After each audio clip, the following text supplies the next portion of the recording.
सलाहुद्दीन जल्द अज जल्द शाम जाना चाहते हैं, मगर बालन उनकी हालत देखकर उन्हें सफर से मना करता है। लेकिन जब वो इसरार करते हैं तो बालन फैसला करता है कि वो उन्हें खुद शाम ले जाएगा।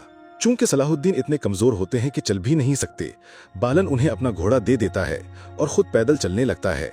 रास्ते में अचानक सलाहुद्दीन थकन से बेहोश हो जाते हैं। होश आता है तो वो देखते हैं कि बालन उनके जख्म पर मरहम लगा रहा है। वो फौरन उसका हाथ पकड़ लेते हैं और इर्द गिर्द का जायजा लेते हैं। वो अपने आप को शाम के रास्ते पर नहीं बल्कि किसी पहाड़ी पर पाते हैं। बालन बताता है कि नीचे सिपाहियों का एक दस्ता जा रहा था, इसलिए उसने किसी हादसे से बचने के लिए पहाड़ पर छुपने का फैसला किया। नीचे देखकर सलाहुद्दीन को यकीन हो जाता है कि बालन सच कह रहा था। मुख्तसर रुकावट के बाद वो अपना सफर जारी रखते हैं। जुदाई का वक्त आता है तो जाने से पहले बालन सलाहुद्दीन को अपना खंजर देता है ताकि वो अपने आप की हिफाजत कर सकें। सलाहुद्दीन शुक्रिया अदा करते हैं और कहते हैं कि शायद वो दोबारा मिलें। दोनों अलग रास्तों पर चल पड़ते हैं, मगर रास्ते में एक ही वक्त में हमला होता है और वो दोबारा एक साथ पकड़ लिए जाते हैं। इस बार एक गुलाम फरोश उन्हें काहिरा में होने वाले मेले में लड़ाने के लिए कैद कर लेता है। ये मेला दरगाम की तरफ से मुनाकिद हो रहा है। फिर बालन की तलवार छीन ली जाती है। वो मुजाहमत करने की कोशिश करता है, लेकिन गुलाम फरोश के आदमियों के खिलाफ ज्यादा कुछ नहीं कर पाता।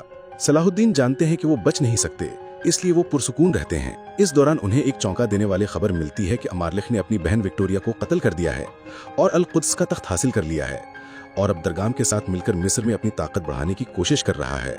जल्द ही काफिला मिस्र की तरफ रवाना होता है, मगर रास्ते में उन्हें काराटीगन के आदमी रोक लेते हैं।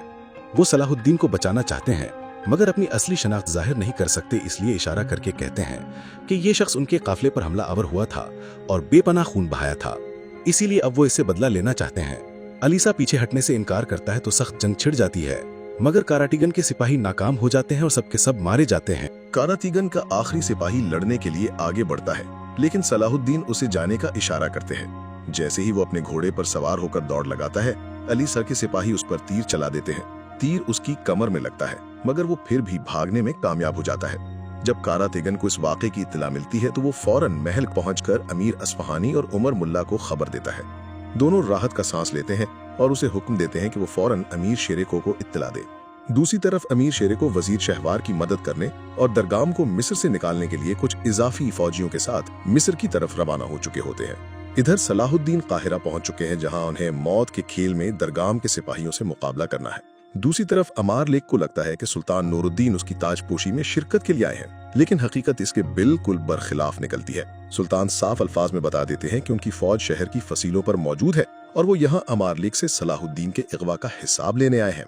अमारलिक वजाहत करता है कि उसका सलाहुद्दीन के इगवा से कोई ताल्लुक नहीं, बल्कि वो खुद भी उसे तलाश करने में सुल्तान की मदद करेगा। एक फ्लैशबैक में दिखाया जाता है कि सलाहुद्दीन पर हमले और उसे कुएं में फेंकने की साजिश अमारलिक के खास आदमी विलियम ने की थी। विलियम ने यह काम माइल्स से करवाया और वो भी बगैर अमारलिक को इत्तला दिए। वो माइल्स ही था जिसका निशान कुएं में गिर गया था जब वो सलाहुद्दीन को ठिकाने लगा रहा था। अमारलिक यकीन दिलाता है कि उसकी हुकूमत में तमाम मुसलमानों के हुकूक की हिफाजत की जाएगी, लेकिन सुल्तान ये कहकर रवाना हो जाते हैं कि वो कभी उस ताज और तलवार के सामने नहीं झुकेंगे जिन्होंने कुद्स के मुसलमानों का खून बहाया था। दूसरी तरफ शिरको मिस्र पर हमले की तैयारी कर रहे होते हैं, लेकिन कामयाब हमले के लिए उन्हें शहर के अंदर मौजूद किसी शख्स की मदद दरकार होती है। काजी फाजिल ये जिम्मेदारी लेते हैं और दरगाम से राब्ता मजबूत करते हैं ताकि वो उन्हें तामीराती काउंसिल का ओहदा दोबारा दे दे। सिर्फ एक मुलाकात में काजी फाजिल दरगाम को यकीन दिलाने में कामयाब हो जाते हैं कि वो उसके साथ हैं। इसी दौरान कारातीगन काकर शिरको को इत्तला देता है कि सलाहुद्दीन को एक गुलामों का ताजिर मिस्र ले गया है। सब ये सुनकर दंग रह जाते हैं, लेकिन उनकी खबर मालूम होने पर राहत का सांस भी लेते हैं। माइल्स दरगाम के पास आता है ताकि उनके इत्तेहाद को मजीद मजबूत किया जा सके। दरगाम सलेबियों की फौजी मदद के बदले में माइल्स को एक खफिया जगह देने का वादा करता है ताकि वो अपने सिपाहियों को वहां बुला सके। माइल्स वही शख्स है जिसने सलाहुद्दीन को कुएं में फेंका था, लेकिन उससे पहले कि सलाहुद्दीन मैदान में आते माइल्स वहां से जा चुका होता है। जैसे ही सलाहुद्दीन और बालन की लड़ाई का वक्त आता है, दोनों दुश्मनों पर बिजली की तरह टूट पड़ते हैं और एक एक करके सबको जमीन पर गिराते चले जाते हैं। लड़ाई के दौरान एक आदमी काजी फाजिल को इत्तला देता है कि दो लोग उनसे मिलना चाहते हैं। ये और कोई नहीं बल्कि कारातीगन और यारोकी होते हैं, जो काहिरा में सलाहुद्दीन की मौजूदगी की खबर लेकर आए हैं। काजी फाजिल दोनों को अपने साथ मैदान में ले जाते हैं ताकि वो सलाहुद्दीन की शनाख्त कर सकें।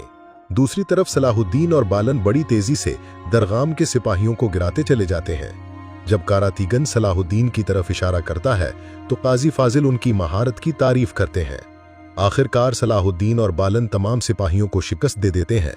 उसके बाद दरगाम दोनों को हुक्म देता है कि वो आपस में लड़ें, वरना दोनों को कत्ल कर दिया जाएगा और जो जीतेगा उसे बालन की कीमती तलवार इनाम में दी जाएगी। लड़ाई शुरू होती है, लेकिन जल्द ही जाहिर हो जाता है कि दोनों एक दूसरे को मारना नहीं चाहते। बालन चाहता है कि सलाहुद्दीन शिकस्त तस्लीम कर ले ताकि वो अपनी तलवार लेकर हमेशा के लिए यहाँ से चला जाए, लेकिन सलाहुद्दीन हार मानने को तैयार नहीं। क्या वो इस मुश्किल से निकल पाएंगे? जानने के लिए हमारे साथ रहें।